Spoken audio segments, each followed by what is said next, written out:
Hi everyone, I'm Noah from Ever After, and I'm here to talk to you about creativity, which is a crazy topic for this session. When people first think about creativity, they mostly imagine artists, singers, designers, the artistic type of life. But it's not always the case. When we go to a doctor, we want them to be creative, helping us solve an ongoing pain we are experiencing. When we go to a lawyer, like on something we can't solve on our own, we want them to actually find a way to solve a conflict in a way that everyone will be happy with. We want our manager to be creative in how they help us in things that are our current goals, but maybe not aligned with the company or with the budget. We want them to figure this out. So though creativity is very powerful, and we all met creative kids with refreshing ideas and perspectives, as adults, it seemed like more often than not, we are missing this component. I got to look at it a lot. And the more I looked into it, trying to figure out what this creativity thing is all about, the more I got curious and obsessed.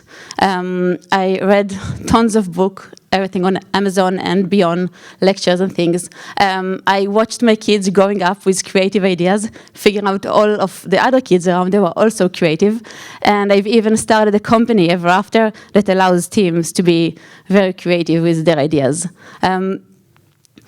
So this is how Ever After looks like. But before that, I want to talk to you because you are probably wondering, why should we talk about creativity in a session about, in a conference about customer success? So it appears to be that creativity is a critical component to the customer success organizations. And actually, when I meet CSMs and CS leaders, the most creative ones are kind of like the most successful ones. So it's like something we need to figure out all together. But then looking into organizations, and I met a lot of them over the years, it seems like it's not that trivial to have a creative team, a creative organization, a creative thinking process. And though creativity is free, and we all love free tools, I guess, in this audience and in general, you really need to think into it in order to figure out how to utilize it to your teams. So I want to take you into a short crash course for creativity for customer success. We are going to talk about 4 fundamentals of creative thinking. There are many more, so we'll explore only 4 today.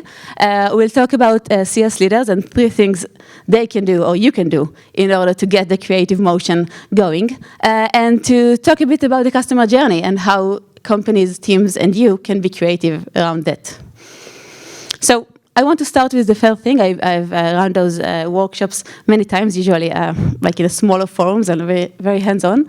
And one of the things I hear a lot is that, okay, creativity is a thing, but I'm not creative, so I'm not part of this forum, and please, let's go. And I want to make sure that we all know that creativity is natural, it is learnable, and we were all creative as kids. We are all creative today, and if we forgot how to do it, we can relearn it. So I just want to reference quickly to a great TED Talk that talks about the believing that you can improve. If you are the ones that would raise their hands, if I would ask you if you feel not creative, please watch this talk and believe that you can become one, because I think it's a super powerful tool. Usually when I run those workshops, I give people the 30 circles exercise that probably most of you have seen it. And this is the concept that you ask people in 3 minutes to draw things out of circles. Like I tell them the first thing can be a sun or something similar. And then they start, and it's really weird at the beginning. But if you practice it daily, you can get to really, really cool things. So if you're not, there are many exercises you can do out there to get your creativity rolling, and print those out. And it's part of being. I once met a design lead, and he said that he makes his team come down with 20 ideas on how to solve each problem. And it's really hard for people to think about 20 ways to solve a problem. But when you start thinking about it, you get to more and more and more ideas. So practicing is important. And I want to share with you the best part about it, that we are in tech, and people in tech love learning, so and love experiencing new things. So even though if you feel today that your team is not creative, or you are not, acquiring these skills is part of being in tech, and people chose this profession are looking to practice new things. So this would be the first point.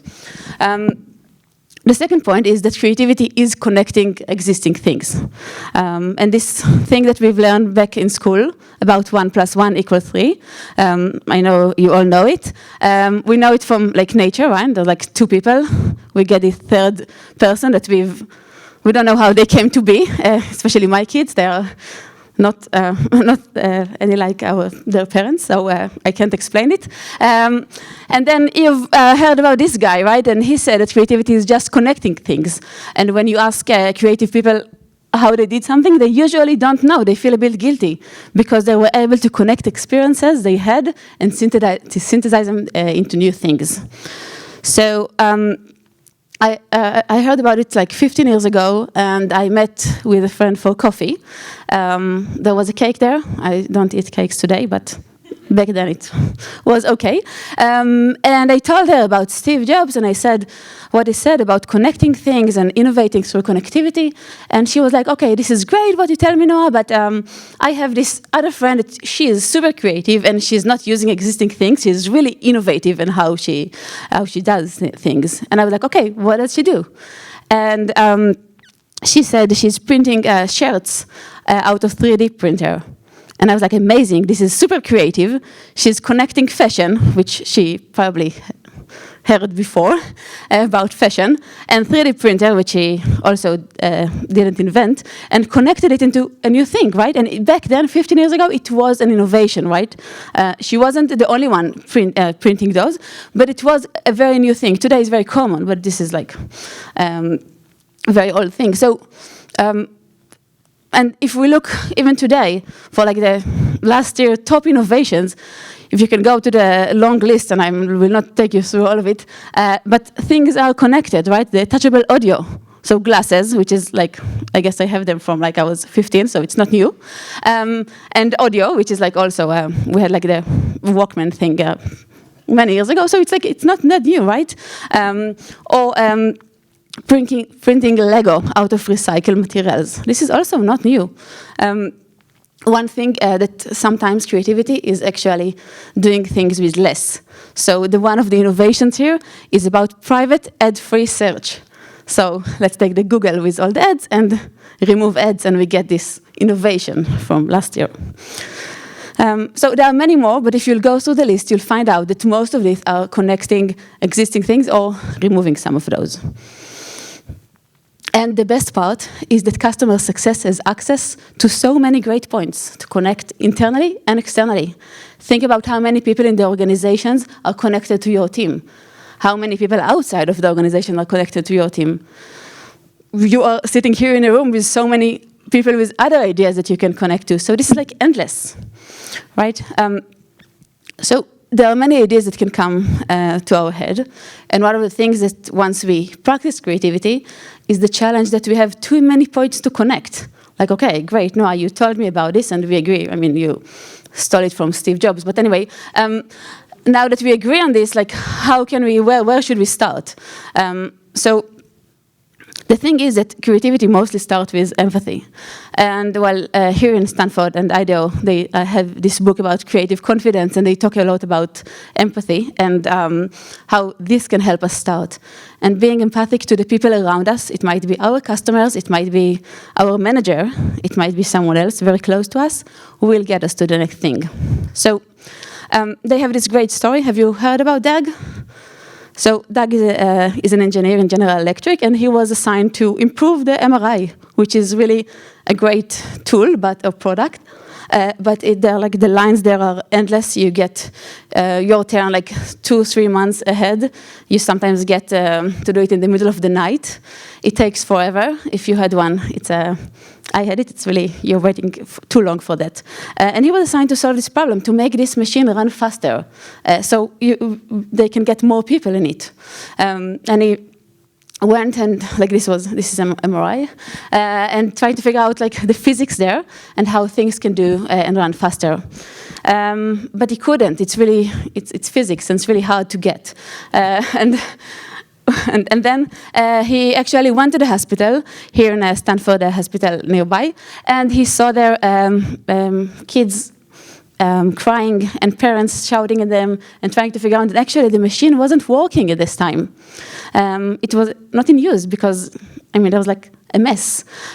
So he came out with this series of rooms, which are basically telling the child that they are a pirate going to save the world and they need to be very quiet and not move in order to make this happen, right?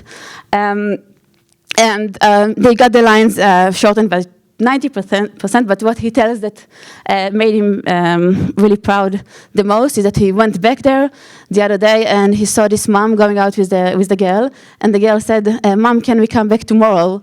And like now there are rooms all over the world, but I think this is a very customer success story, right? There is a product, it's a fixed product, he didn't make any changes to the product, but he changed the story, okay? He told it differently. He made changes that made it possible, okay? Like the product was given. And the way to do it was start with empathy. He looked at the client, those kids. And I think for us in customer success, the best part is that customer success is the most empathic department in the organization. So innovation and creativity should come from this department. This is like the best way to go.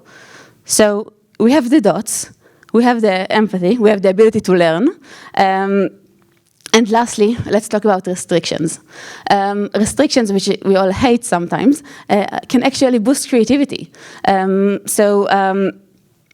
best part is that we have a lot of those in CS. But salespeople, they're sometimes, not in your company and not in my company, but sometimes somewhere else, they're selling to a customer that is not exactly the ICP. And product sometimes has gaps that are not yet figured out. We sometimes are short on budget or resources, so it can happen, And those restrictions are actually the way to work with, right? If we have those limitations, like the machine, this is like his challenge was, right? It was like physically challenging to get it to run faster. How do you work with that? What can you do?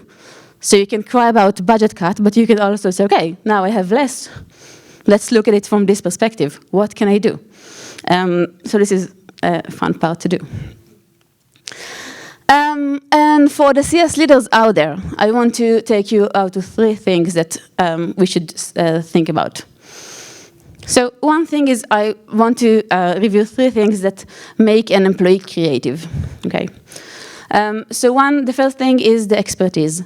People come to work for us and they have expertise, they have knowledge, where they worked in the past, what they read about, what they know how to do. This is sometimes given. We can teach them new things. We do that, right? We try to make them learn the product and the industry and the persona. But they have their background, which is like most of the things that they're going to come with. It's really hard to change the expertise of employees, but it's a good point. The second one is creative thinking. I've discussed 4 points around creative thinking. There are more, but the more people are open to this, to understand that they need to connect the dot, that they need to be empathic, that restrictions are actually a good thing and they need to work with them and not against them. If we look on those 2 things together, and the last thing, which is like the most critical one, I believe, is motivation.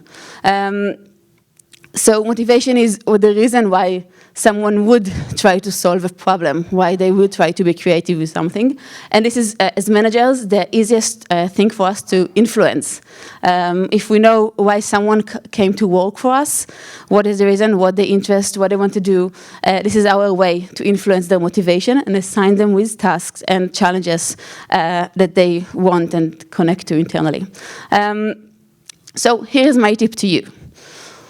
Look at your team members. Take the time to analyze the situation with each of them to see what tasks should be assigned to who. If you're looking for someone who will lead the tech touch and new segment, you want to select the right person for the job. If you want someone to replan your onboarding plan, who would be the right person to do that? If you want the one to take the enterprise accounts, who would be the one that cares about it the most? Who has the skill? Figure this out. They will be creative and figure out the way to do and solve the next challenge. The second thing I want to talk to you is how come adults are less creative. So I really, when my girls were born, I was so happy they were very creative, sometimes not very secured, but they were creative. And then all of my friends' kids were also creative. But then when we start growing up, we're kind of losing it. And the reason is that we are being taught to stay in the system, right? We are doing exams, and we need to come up with the answers that our teachers already thought about. And it's really a system that we are going into. But then we can change it as leaders, right? There are two things we can do in order to make things better. The one thing is to share about our mistakes. We lost a customer once, right? At least I did. Let's share it. We made mistakes, right? We had mistakes in data. We had hiring mistakes. We had many of those. We need to make sure we share them regularly. I make mistakes every day.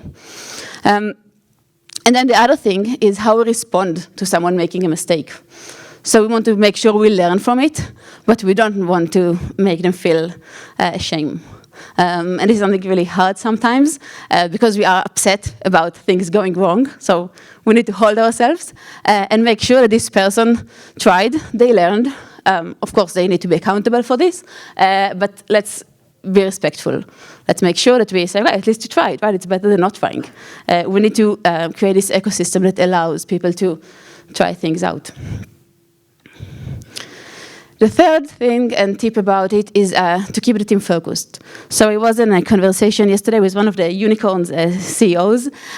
He asked not to record anything, so I won't say his name, but he was asked how he keeps the team focused, and he said that you need to repeat it every time, again and again, on a daily basis, weekly basis, all hands and so on, and it's really hard to do. And the thing is that sometimes I meet people and they are afraid to give the team the option to explore things because they're afraid that they will go all over the place. So we want them focused. So if the goal was to decrease onboarding time, let's repeat it on every day, every week, to keep them focused on this mission. If we want to get more renewals, let's focus on this and make sure we repeat. It's not just kick off the project or the research. We also want to repeat the focus and the goals very clearly, to write them down, to make sure we start the meetings going over them again and again, to keep the team focused on the goals, allow them to be creative enough, but then still focus on where we're getting to. So I've discussed a few concepts about creative thinking, and then also things about being and leading a creative team or team with creative ideas. And I want to go to the last topic, and this is about customer journey. So customer journey is like there are so many dots. I'll try to put everything there, but it's not there. The first one is the customer, right? And we start there, this is what we do, but the customer is a very high-level world. In customer B2B, it's not an individual person. In many cases, we have more than one type of customer. So customers are actually basically users and companies and different stakeholders there, right? There are so many things and ideas that can come up from the different segmentations there. And then when we look at the different stages, like onboarding and renewal and business as usual, there are many things that we can touch throughout this journey, right? Many dots we can connect. Let's add people. So on our CS team, we have different people. They have different desires. They have different expertise, different things they want to do. What can we do with them, with the different stages in the journey? Who would be a good fit and when? We have people from other departments. More dots to connect, right? What will happen if we'll take our team member that is like the most project management oriented and we'll add feedback from the customer and take our current onboarding process and put all of this together, mix it, ask this person or maybe two people from the team to come up with a better idea of how to do onboarding, we'll get something better, right? We need to figure out who we want to connect with whom. Maybe it should be the VP product with one of our CSMs. I don't know. We need to figure out what the dots we want to connect, what is the goal we want to give them, who should we add, and see what will happen, right? Let's add more. So when we add concepts like feedback on automations and tools, there are endless possibilities, right? How can we use our feedback in renewals, for example, right? How can we take the feedback that we got from like one segment of the customer, connect it with the training, and put it like in a tool that we already have? What will happen then? There are so many things we can try out, so many things we can do. and then improve, of course. So we had in the previous talks many KPIs we want to improve on. Let's take one of those or two of those and see what do we have already there that we can start and creating new things out of it. Even more dots, right? So we have data. Data is amazing, right? We can connect this data to someone from the team, from the sales team, and show them something that will bring new ideas or like new segments for the company. We have personalization. This is an amazing tool, right? Especially for the high touch and enterprise accounts. What can we do with that? How we can connect personalization to brand values? Maybe, we have transparency as a value. We use it a lot in different situations, right? To improve things that we do. We have hiring process. How can we, if we have issues in onboarding, who should we hire? How can we connect it to things that we already know and feedback we have from our customers that maybe our CSMs are not professional enough in the industry? So all of the things can be connected together and more things to do great things in the next stage of our team. I was super lucky to work with teams that innovate every day. In Ever After, we allow teams to do that, and I once shared, it was very early stage for the company, and I showed Ever After to someone and said, this is great, but we don't need it, right? We don't work with customers, we work with partners, and maybe can I create a customer hub for partners? And I was like, okay, while you're super creative, you can get it done. It's the same thing that happened to us all the time, and people are connecting the dots, and we love working with them, and they take data and journey stage and customer segment and the customer hub with Ever After. They create their own journey, but you don't have to use a tool for that. You already have PowerPoint, and you have other things that you can get things done there. There are many dots you can connect together, and you already have a great team. You need to get to know them better, their skills, their expertise, their motivation. Maybe train them a bit about creative thinking, be open to that, and make sure that that you get to the next step in creativity. So we've discussed all of the things. I want to review them quickly. We've discussed the fundamentals, right? One, this is learnable. Please, if you're not there, and I know about 50% here don't feel creative, you are, okay? Believe in this. Start practicing, you'll be okay. The second thing is connecting, right? We are not trying to innovate from nothing. We have people around here that have experience. We have people on our team that have experience, right? How did they onboard customers in their previous companies? We want to know that, right? Maybe there are new ideas and great ideas there. We want empathy. We have our customer. This is the best empathy to work with, but we also have other CSMs. We have our CEO that probably needs something from us. We have restrictions. Those can be great, right? We need to get to know to work with those. We need to appreciate them. It's always a new opportunity. A new restriction is a new opportunity for us to get better, to get something new. For the leaders here in the room, keep in mind that creative team or creative employee comes with three components. The expertise, this is mostly about your hiring. If you have a nice mix of those, if you are curious people, it will help to get more expertise inside. Creative thinking is, something you need to work on.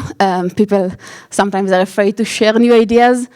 You need to get this out. And motivation is critical. Have one-on-one with each team member, figure out what motivates them, why they chose to work for you, and get from there. And then the second thing was about making mistakes and sharing them. If you can share every day, this will be best, but also how you respond to someone else making a mistake. Even if it's someone from the product team or from the sales team, how do you talk about it, right? How are you talking about in a nice way? That, okay, they made a mistake. They wanted really to sell something that maybe it's not the ICP. So be empathic about it, okay? We can help. We can go back to the sales team and explain for the next time, but if we respond in a bad way of someone trying a new industry and they sold health, and we are not there, maybe it's okay. They tried it at least. Keep the focus, keep repeating the focus, make sure the team knows what to focus on. And the last thing was about the journey. There are so many things we can do in customer success. It's a very long journey with customers, so many points to innovate, so many options to do. This is it. Thank you very much. That was incredible. I really like the part of the empathy and making mistakes, because that's how we all learn. So we'll take maybe a couple of questions if we have any for Noah, and then we'll move on to the next one. Questions?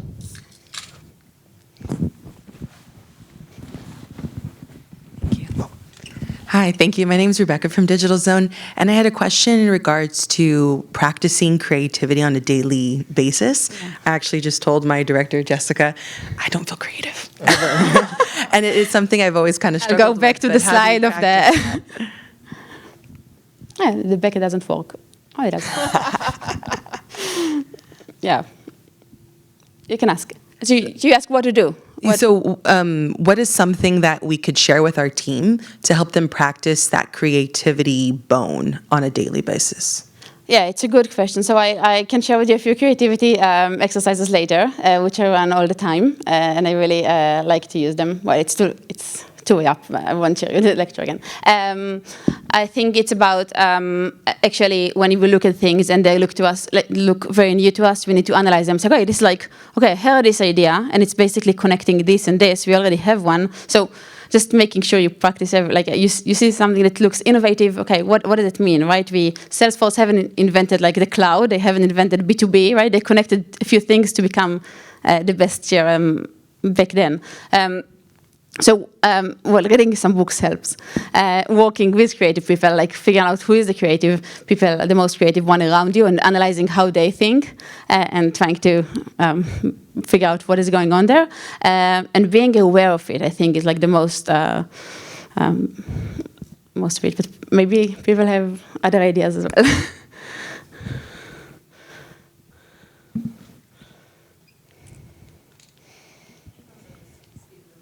Go ahead.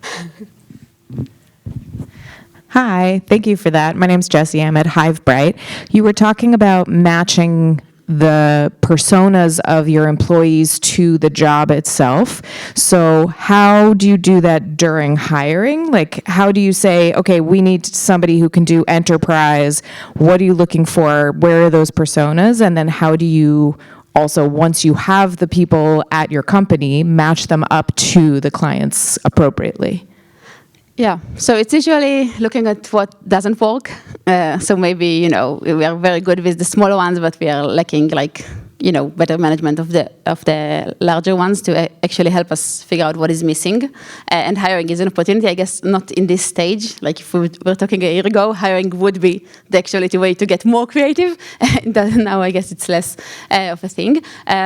So figuring out what doesn't work would be one part, and finding I would guess at least 2 things the candidate did that makes sense to you that you don't have in the team. So maybe they were like project managers, maybe they worked in the industry, maybe they worked with large clients. So bring something that you don't have yet there, or maybe like someone who was at a large company, maybe didn't work with them, but was part of a corporate large enough to your size. But it's all mixing and adding more dots that you don't already have, right? Because we tend to hire people that we already either like look the same because we trust it. We need to take risks. I would take at least 2 things you don't have, and try to find them. Right. One final question. Hi, Jessica with Rebecca. Hi. So I am very creative. This entire presentation has been fabulous, so thank you very much. So you said something to Rebecca a moment ago of like sharing your thought process in how you created solutions or connected the dots and things of that nature. So I build strategies for clients majority of my career because I am very creative and solution oriented. So things automatically pop up into my brain to connect on very quick basis. My team, the most junior ones, kind of want like a brain mapping of, hey, if a client says X, Y, and Z, what does that make you like think? How did you come up with this on a call that was so fast? And I was like, but I want you to be creative and you to come up with the solution and stuff. I don't want to tell you a script that you're going to read on a call. So I struggle with that. But then you were just mentioning they need to know how you think. So is there a line in between the two of like pulling creativity out, but also giving enough to allow them like the inner workings of your mind? Yeah, well, there are many ways to share creativity. One would be to say, okay, I know about our product. We have like those 4 main features, right? So, and I hope like we have 4 use cases we support, and we have 4 types of clients. So I actually what I did very fast in the call is basically connecting those dots to come with. So making this visual for them to understand which dots you connected will help some of them the next time. So you can visualize it to them in a way that will help them figure out how you think. But yeah, I mean, it's not giving them the answer sometimes. You can share with them and then the answer that's in the end, but share with them the issue or like the challenge and then let them work. But it's a process. It takes time. It takes time. As managers, the easiest to influence is motivation. If they're not there with creative thinking, if they're not there with expertise, motivation is the easiest one to change. They will be more motivated to learn if it's something that they care about. So I would focus on this first and then the creative thinking to come second. Thank you. I appreciate it.